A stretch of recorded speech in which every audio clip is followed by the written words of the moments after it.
Hi teachers, welcome to Angels English Academy. So நம்ம இன்னைக்கு இந்த வீடியோல எதை பத்தி டிஸ்கஸ் பண்ண போறோம் அப்படின்னா ப்ரீவியஸ் இயர் கொஸ்டின் பேப்பர் பத்தின ஒரு சின்ன டிஸ்கஷன் தான் பண்ண போறோம்.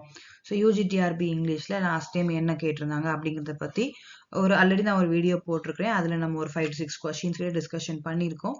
ஸோ இந்த வீடியோலயும் நம்ம ஒரு ஃபியூ கொஸ்டின்ஸ் நம்ம டிஸ்கஷன் பண்ணலாம். ஸோ ஐ ஹோப் எல்லாருமே ஸ்டடி பிளானோட நியூ இயரை ஸ்டார்ட் பண்ணிட்டீங்கன்னு நினைக்கிறேன். ஸோ இந்த இயர் கட்டாயம் நம்மளோட ஆனுவல் பிளானர்ல ஃபர்ஸ்ட் நமக்கு யூஜிடிஆர்பி பத்தின நோட்டிபிகேஷன் தான் இருக்க போகுது. ஸோ இப்ப இருந்தே ப்ரிப்பரேஷன் ஸ்டார்ட் பண்ணீங்க, இப்ப இருந்தே ஒரு ப்ராப்பர் ஸ்டடி பிளான் போட்டு படிக்க ஆரம்பிச்சீங்கன்னா கண்டிப்பா உங்களால எக்ஸாம் கிராக் பண்ண முடியும். ஸோ நம்மளுடைய அகாடமிலையும் டெஸ்ட் பேட்சஸ் மெட்டீரியல்ஸ் ப்ரொவைட் பண்ணிட்டு இருக்கிறோம். அதுலயும் நீங்க ஜாயின் பண்ணிக்கோங்க. Come let's move on to the video. So, which style of the language is best exemplified in Shakespeare's tragedy? So, இது ஒரு ஜென்ரல் கொஸ்டினா கேட்டிருக்காங்க.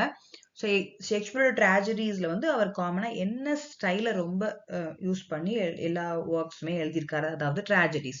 ஸோ ஆப்ஷன்ஸ் பார்த்தலாம், rustica, archaic style, humorous style ஒரு bombastic style. So directly we will move on to the answer.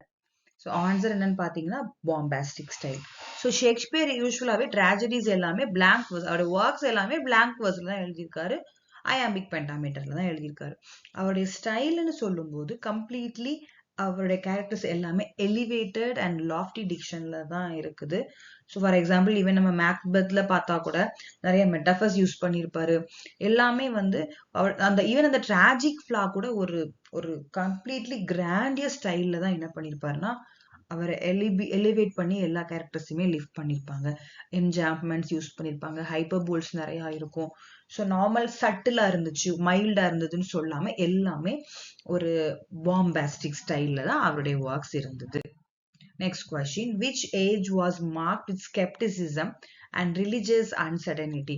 So எந்த ஏஜ்ல வந்து scepticism ஒரு விதமான குழப்பமான ஒரு பதட்ட சூழ்நிலையும், ரிலீஜியஸ் அன்சர்டனிட்டின்னு சொல்லும்போது ஒரு வித மதத்திற்கு எதிரான காரியங்கள், மதத்துல வந்து ஒரு அதாவது கிறிஸ்டியானிட்டியில ஒரு ஒரு ஸ்மூத்னஸ் இல்லாம நிறைய மியூட்டினிஸ், நிறைய கலகங்கள், பிரச்சனைகள்லாம் எழுந்த டைம் எந்த age? Victorian age or age of ட்ரைடனா, இல்லைன்னா ஏஜ் ஆஃப் மில்டனா, ஏஜ் ஆஃப் போப்பா? So do you have any guess? Okay, so நம்ம ஆன்சர் பார்த்துடலாம். விக்டோரியன் ஏஜ் தான். ஏன்னா விக்டோரியன் ஏஜ் டைம் பீரியட் பார்த்தீங்கன்னா 1620 to 1914. ஸோ இந்த ஏஜ்ல தான் என்ன ஆகுதுன்னா மக்கள் வந்து நிறைய சமூக கருத்துக்களை வந்து ரிலீஜனுக்கு அகெயின்ஸ்டா பேச ஆரம்பிச்சிட்டாங்க. அதாவது கிறிஸ்டியானிட்டிக்கு எகெயின்ஸ்டாவும் பிப்ளிக்கல் தாட்ஸுக்கு எகெயின்ஸ்டான கருத்துக்களை ரிஜிஸ்டர் பண்ண ஆரம்பிச்சிட்டாங்க. ரீசன் வந்து நிறைய சயின்டிபிக் இன்வென்ஷன்ஸ், சைக்கலாஜிக்கல் திங்கிங், இந்த மாதிரி விஷயங்களுக்குள்ள மக்கள் அதிகமா போனதால மதம், கடவுள்னு ஒருத்தர் இல்லைங்கிற அளவுக்கு என்ன பண்ண ஆரம்பிச்சிட்டாங்கன்னா நிறைய ஸ்கெப்டிக்கல் தாட்ஸை வந்து ரிவீல் பண்ண ஆரம்பிச்சிட்டாங்க. ஸோ அதனாலதான் விக்டோரியன் ஏஜ் நம்ம என்ன சொல்றோம்னா age of scepticism and religious அன்சர்டனிட்டின்னு சொல்றோம். ஸோ டார்வின்ஸ் தியரி, அதாவது கடவுளை இல்லைங்கிற மாதிரி ஒரு கோட்பாடு மாதிரி டார்வினோட தியரி நமக்கு தெரியும் இல்லையா? ஸோ இது எல்லாமே அந்த பீரியட்ல வரதால கடவுள் இல்லை, கடவுள்னு ஒருத்தர் கிடையாதுங்கிறத மனிதர்களுடைய மனதில் ரிஜிஸ்டர் பண்ண ஆரம்பிச்சிட்டாங்க. தென் இந்த பீரியட்ல தான் நம்ம Matthew Arnold, Browning, G M Hopkins, Christina Rossetti, Oscar Wilde இவங்க எல்லாருமே இந்த டைம் பீரியட்ல தான் இருந்திருக்காங்க. தென் ஏஜ் ஆஃப் ட்ரைடன் நமக்கு தெரியும். So it is called restoration பீரியட்னு நம்ம சொல்றோம். ஸோ இந்த பீரியட்ல பாத்தீங்க அப்படின்னா நிறைய ரீசனல் தாட், இன்டெலெக்சுவல் தாட்ஸ் எல்லாம் வந்து அதிகமாக சட்டைரிக்கல் ஒர்க்ஸ், அதாவது சிலமின் எஜிட்டபிள், இந்த மாதிரி நிறைய சட்டைரிக்கல் ஒர்க்ஸ் எல்லாமே இந்த டைம் பீரியட்ல தான் நமக்கு வந்து கிடைச்சிருக்குது. தென் ராயல் சொசைட்டி அந்த டைம்ல 1662 தான் ஃபவுண்ட் பண்றாங்க. ட்ரைடன், பட்லர், வில்லியம் கான்ரி இவங்க எல்லாருமே இந்த பீரியடை சேர்ந்தவங்க. Then age of Milton. So நம்மள கொஸ்டினுக்கு அப்படியே ஆப்போசிட். ஸோ நம்ம கம்ப்ளீட்லி ரிலீஜன் வந்து ஒரு பீக்ல இந்த time, Puritanism. So Caroline poets வந்து இந்த டைம் பீரியடை சேர்ந்தவங்க தான். ராபர்ட் ஹெரிக், தாமஸ் கேரோ இவங்களுமே இந்த டைம் பீரியடை சேர்ந்தவங்க தான். Age of Pope, so Augustan age. Okay, so criticism சம்பந்தப்பட்ட நிறைய ஒர்க்ஸ் வந்து இந்த டைம்ல வந்திருக்கு. 1711ல ஏசியம் கிரிட்டிசிசம் அவருடைய work. Then Rape of the Lock, இந்த பீரியட் அவருடைய ஃபேமஸ் போம் தான். ஓகே, ஸோ விக்டோரியன் ஏஜ் தான் age of scepticism and religious uncertainty இருந்த period. Okay, next question. No man is doing wrong for the sake of wrongs, but to get dash dash dash dash he does. So நமக்கு இந்த கொஸ்டின்ல இருந்தே தெரியும், it is a direct question. So இது என்ன ஒர்க்கா இருக்கலாம்? பார்க்கலாம். ஸோ ஆன்சர் என்னன்னு பார்த்தீங்க அப்படின்னா, but to get profit, pleasure, honour or the லைக்னு இருக்கு. ஸோ இது எந்த வாக்குன்னு பார்த்துடலாமா? ஸோ இது பிரான்சிஸ் பேக்கனுடைய ஆஃப் ரிவெஞ்ச் அப்படிங்கிற வாக்ல இருந்து தான் இதை நம்ம எடுத்திருக்கிறாங்க. Direct question. So before that நம்ம பிரான்சிஸ் பேக்கனுடைய எஸ்ஏஸ் பத்தி ஒரு சின்ன இன்ட்ரோ பார்த்துடலாம், சின்ன டீட்டெயில் பார்த்துடலாம். பிரான்சிஸ் பேக்கன், ஸோ அவரை நம்ம என்ன சொல்றோம்? ஃபாதர் ஆஃப் இங்கிலீஷ் எஸ்ஏன்னு சொல்றோம். ஓகே, ஸோ இவருடைய கலெக்ஷன் ஆஃப் எஸ்ஏஸ் மொத்தம் 58 எஸ்ஏஸ் இருக்கு. Okay, so of studies, of revenge, of friendship, இந்த மாதிரி ஆஃப் ஆம்பிஷன், இப்படி அவர் ஒரு 58 எஸ்ஏஸ் எழுதியிருக்காரு. ஸோ இதுல 10 எஸ்ஏஸ் வந்து இது வந்து 3 எடிஷனா பப்ளிஷ் ஆகுது. ஸோ 10 எஸ்ஏஸ், அதாவது ஃபர்ஸ்ட் 10 எஸ்ஏஸ் வந்து 1597ல பப்ளிஷ் ஆயிருக்குது. தென் இதை எக்ஸ்பேண்ட் பண்ணி 38 essays 1612ல, then 58 essays, final edition 1625, 10 essays in 1597, 38 in 1612, 58 in the final edition 1625. Okay, so இவருடைய இந்த எஸ்ஏஸ் வந்து என்ன சொல்றாங்கன்னா, கவுன்சில்ஸ், சிவில் அண்ட் மாரல்னு சொல்லி ஃபேமஸா அதை சொல்றாங்க. டிஸ்பர்ஸ்டு மெடிடேஷன்ஸ் அப்படின்னு சொல்லி இதை சொல்றாங்க. இப்ப நம்மளுடைய கொஸ்டின்கான ஆன்சர் பார்த்துடலாம். ஆஃப் ரிவெஞ்ச் இது வந்து 1625, அதாவது ஃபைனல் எடிஷன், அந்த 58 எஸ்ஏஸ்ல தான் ஒன் ஆஃப் த எஸ்ஏ அது பப்ளிஷ் ஆயிருக்கு. ஸோ ஆஃப் ரிவெஞ்ச் அப்படின்னு சொல்லும் போது, மனிதர்கள் எப்பவுமே revenge is a kind of wild ஜஸ்டிஸ்னு சொல்றாரு. ஸோ மனிதர்கள் எப்பவுமே தங்களுக்கு ஒருத்தங்க ஒரு தீங்கு செஞ்சுட்டாங்க, இல்லை யாராவது ஒருத்தரை பழி வாங்கணும்னு நினைக்கிறாங்கன்னா அதை பலவிதமான விதத்துல வந்து செய்யறாங்க. ஸோ இது வந்து சரியான விதத்துல நம்ம ஏற்றுக்கொள்ள முடியாது, ஆனா சில இடத்துல இந்த ரிவெஞ்சை அக்செப்ட் பண்ணிக்கலாம் அப்படிங்கிற மாதிரி ஒரு வேறுபட்ட கருத்துக்களை வந்து இந்த எஸ்ஏல அவர் வந்து ரிஜிஸ்டர் பண்ணியிருப்பாரு.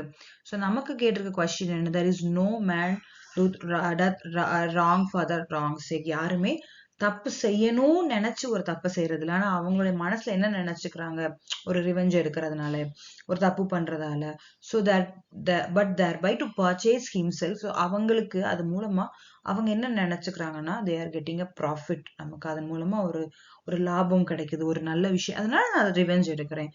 So they are getting some pleasure. எனக்கு அதனால ஒரு சந்தோஷம் கிடைக்குது, அவனை பழி வாங்கிட்டேன்னா அதனால நான் ரிவெஞ்ச் எடுக்கிறேன்.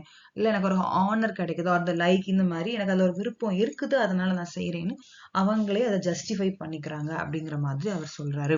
ஸோ நம்மளோட அகாடமியில நம்ம கிட்ட யூஜிடிஆர்பி இங்கிலீஷ்க்கான ஸ்டடி மெட்டீரியல்ஸ் அவைலபிளா இருக்கு. 10 யூனிட்ஸ்க்குமே 10 செப்பரேட் புக்ஸாவே நாங்க கொடுக்குறோம். ஸோ மெட்டீரியல் உங்களுக்கு வந்து நாங்கள் ஃப்ரீ டெலிவரி பண்ணிடுவோம். மெட்டீரியலோட காஸ்ட் என்னன்னு பார்த்தீங்கன்னா 3000 rupees. ஸோ நம்மளோட அகாடமியை காண்டாக்ட் பண்ணுங்க, they will share you the further details. So இப்போ இது ஒரு டைரக்ட் கொஸ்டின். ஸோ இப்போ இந்த மாதிரி கொஸ்டின்ஸ் வர்றதால நம்ம என்ன பண்ணணும் அப்படின்னா, எப்பவுமே நம்மளுடைய டெக்ஸ்ட்டை படிக்கும் போது இந்த மாதிரி சில டாபிக்ஸ்லாம் சின்ன சின்னதாக தான் இருக்கும். ப்ரோஸ் பீஸ், சில பீஸ் வந்து நமக்கு 100 pages கூட இருக்கும். பட் இந்த மாதிரி சின்ன ஒர்க்ஸ் எல்லாம் நீங்க டீடைல்டு ஸ்டடி எல்லாத்தையுமே என்ன பண்ணுங்க, லைன் பை லைன் படிச்சு வச்சுக்கோங்க. ஸோ இந்த மாதிரி கொஸ்டின்ஸ் கேட்டா you should know to answer, இல்லையா? So we will move on to the next question. Okay, so நம்மளோட அகாடமிலையும் நம்ம என்ன பண்றோம்னா, we are providing test batches. So நம்ம November 17, அதாவது டெட் எக்ஸாம் முடிஞ்ச அடுத்த நாளே நம்ம டெஸ்ட் பேட்ச் ஸ்டார்ட் பண்ணிட்டோம். இது வரைக்கும் 4 பேட்ச்க்கும் ஸ்டூடெண்ட்ஸ் ஜாயின் பண்ணிட்டாங்க. ஸோ உங்களுடைய ரோல் என்ன அப்படிங்கிறது நீங்க டிசைட் பண்ணிக்கோங்க. பிடி அசிஸ்டன்ட் ஆகணுங்கிற உங்க கனவு நினைவாக கட்டாயம் எங்களோட சேர்ந்து உங்களோட ஜேர்னியை நீங்க கொண்டு போங்க.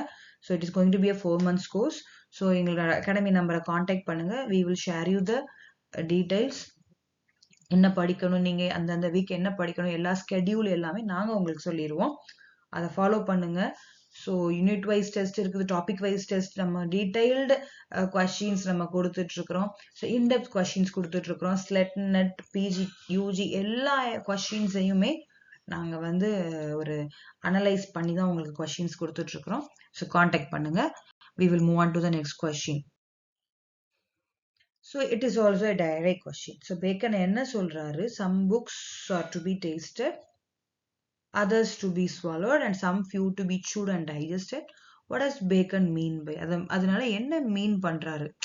So and some few to be chewed and digested, என்ன மீன் பண்றாரு அப்படிங்கிறது தான் நம்மளுடைய கொஸ்டின். வாங்க நம்ம ஆன்சர் டைரக்டாவே பார்த்துடலாம். Some books should be read wholly and with diligence and attention அப்படிங்கிறத அதோட ஆன்சர். ஸோ அந்த டீட்டெயில் நம்ம பார்க்கலாம். ஸோ ஆல்ரெடி பேக்கன் பத்தி சில பாயிண்ட்ஸ் நம்ம ப்ரீவியஸ் கொஸ்டின்லேயே பார்த்துட்டோம். ஸோ ஆஃப் ஸ்டடீஸ் நம்ம லாஸ்ட் கொஸ்டின் என்ன பார்த்தோம், ரிவெஞ்ச் எடுக்கிறதுனால உள்ள விஷயங்களை பத்தி பேக்கன் பேசியிருந்தாரு. இங்க வந்து படிக்கிறதுனால நமக்கு என்னெல்லாம் பெனிஃபிட்ஸ் கிடைக்கி, நம்ம எப்படியெல்லாம் நம்மளுடைய டேலண்ட், நம்மளுடைய குவாலிட்டியை நம்ம இம்ப்ரூவ் பண்ணிக்கலாம், அது மூலமா என்ன நம்ம லூஸ் பண்றோங்கிறத விட படிப்பு நம்மள எவ்வளவு தூரம் இந்த ஸ்டடீஸ் நம்மள எலிவேட் பண்ணுதுங்கிறத அவர் ரொம்ப அழகா சொல்லியிருப்பாரு. ஸோ சில புக்ஸ் வந்து நம்ம டேஸ்ட் பண்ணி பார்க்கலாம், ஓகே ஓகே நல்லா இருக்கு, அவ்வளவுதான், டேஸ்ட் தான் பண்ணிக்கலாம். அதர்ஸ் டு பி ஸ்வாலோட், சில புக்ஸை நம்ம அப்படியே முழுங்கிடணும் அப்படின்னா என்ன meaning, so we have to study read that, நல்ல என்ன சொல்றது, டெப்தா படிக்கணும். And some to be few to be chewed and digested. சில புக்கை என்ன பண்ணணுமா, அதை அசை போட்டு டைஜஸ்ட் பண்ற வரைக்கும் வி ஹாவ் டு வெயிட். அப்படின்னா அதோடைய கருத்துக்களை நம்ம ரொம்ப ஆழமா படிக்கணும். சில books, some books are to be read only in part. சில புக் ஒரு குறிப்பிட்ட ரேண்டம் லுக் மட்டும் நம்ம ஒரு ஸ்கிம்மிங் ஸ்கேனிங் மாதிரி லைட்டா பார்த்துட்டா மட்டும் போதும், okay. Others to be read but not curiously. சில book okay what is what தெரிஞ்சுக்கிட்டா போதும். And few to be read wholly, but சில புக் மட்டும்தான் with complete diligence and attention, நம்மளுடைய முழு இன்வால்மெண்ட்டையும் நம்மளுடைய முழு மனதோடையும் நம்ம என்ன செய்யணும், ரொம்ப அட்டென்ஷன் கொடுத்து அந்த புக்ஸை படிக்கணும் அப்படிங்கறத அவர் சொல்றாரு. அண்ட் ஆல்சோ இன்னொரு கொஞ்சம் டீடைல்ஸ் இதை பத்தி நம்ம பார்த்துடலாம். Some books also may be read by deputy and extracts made of them by others. சில புக்ஸ் டெப்யூட்டி, நமக்கு ஒரு ஹெல்ப் வச்சு நம்ம என்ன பண்ணிக்கலாம், அந்த புக்கை வந்து நம்ம ரீட் பண்ணிக்கலாம். லைக் மில்டன் என்ன பண்ணாராம், அவருக்கு வந்து அவர் கண்ணு தெரியாம போனதுக்கு அப்புறம் he appointed a deputy இல்லையா. ஸோ டெப்யூட்டி வச்சுட்டு அவங்க தான் என்ன பண்ணுவாங்க, ரீட் பண்ணி காமிக்கிறது, அவர் சொல்றதை எழுதுறது, இந்த மாதிரி அசிஸ்டன்ட் ஒர்க் எல்லாமே பண்ணுவாங்க. பட் இதுல என்ன ஆகிரும் அப்படின்னா, ஓகே அவங்க சொல்றபடி எழுதுவாங்க. ஸோ இதெல்லாம் ரீட் பண்ணும்போது இதனால நமக்கு வந்து but that would be only in the less important arguments. சில விஷயங்களுக்கு okay. And the mean sort of books else distilled books are like common distilled water, like flashy things. இந்த மாதிரி லீட் பண்றதால எப்படி ஒரு தண்ணியில மேலோட்டமா தெரியுற மாதிரி விஷயங்கள் நம்மளால பார்க்க முடியும், அவ்வளவுதான். அது தவிர பிளாஷியா இருக்குமே தவிர உள்ளார்ந்து உங்களால என்ன செய்ய முடியாது.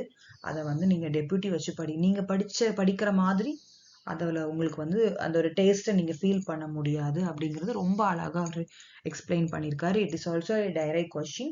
So again and again I am saying, இந்த மாதிரி டெக்ஸ்ட்டை படிக்கும் போது ரீட் பண்ணிட்டு அப்படியே சம்மரியை படிச்சுட்டு போகாதீங்க. டெக்ஸ்ட்டை ரீட் பண்ணா மட்டும்தான் இந்த, இப்போ ஃபார் எக்ஸாம்பிள் இங்க பாருங்களேன், வித் டெலிஜென்ஸ் அண்ட் அட்டென்ஷன் அப்படிங்கிற வேர்டெல்லாம் இருக்கு. ஸோ இந்த வேர்ட்லாம் நீங்க டெக்ஸ்ட் ரீட் பண்ணாதான் இருக்கும். சம்மரி ரீட் பண்ணீங்கன்னா அவங்க ஆல்டர்னேட் மீனிங் உள்ள வேர்டு தான் கொடுத்துருப்பாங்க. So always 99.5% you read the text. உங்களால பாசிபிளா முடிகிற வரைக்கும். So don't read summaries always. Read பண்ணுங்க but not always. So next question. The first part of Shakespeare sonnets is addressed to. Okay, so Shakespeare sonnets வந்து first part யார், அப்ப இதுல எத்தனை part இருக்கு என்னங்கிறது டீட்டெயிலா பார்க்கலாம். Dark lady, a man, a woman, a child, யார் அவர் அட்ரஸ் பண்ணியிருக்காரு அப்படிங்கிறத நம்ம பார்க்கலாம். ஃபர்ஸ்ட் பார்ட்டை வந்து அவர் யாருக்கு அட்ரஸ் பண்ணியிருக்காரா, a man.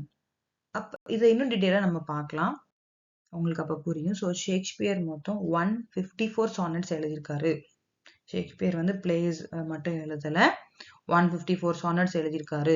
ஸோ இதை யாருக்கெல்லாம் அவர் டெடிகேட் பண்ணியிருக்காருன்னு பார்க்கலாம். ஸோ ஃபர்ஸ்ட் 126 சானட்ஸையுமே அவர் ஃபேர் யூத், அதாவது ஹீஸ் அன் அன்னேம்டு பர்சன். அன்னேம்னா தெரியும்ல, அவர் யாருன்னே தெரியாது, ஒரு ஹேண்ட்ஸம் மேன், அவர் ஒரு ஃபேர் யூத்னு அவரை சொல்றாங்க. ஸோ அவருக்கு அதை அட்ரஸ் பண்ணி தான் இந்த ஃபர்ஸ்ட் 126 சானட்டையுமே அவர் எழுதியிருக்காரு, 1 to 126 வரைக்குமே. ஸோ இதுல வந்து இந்த 126மே ஃபேர் யூத்துக்காக டெடிகேட் பண்ணியிருக்காரு. அதுல வந்து ஃபர்ஸ்ட் 17 சானட்ஸ் நம்ம ப்ரொக்ரியேஷன் சானட்ஸ்னு சொல்லுவாங்க.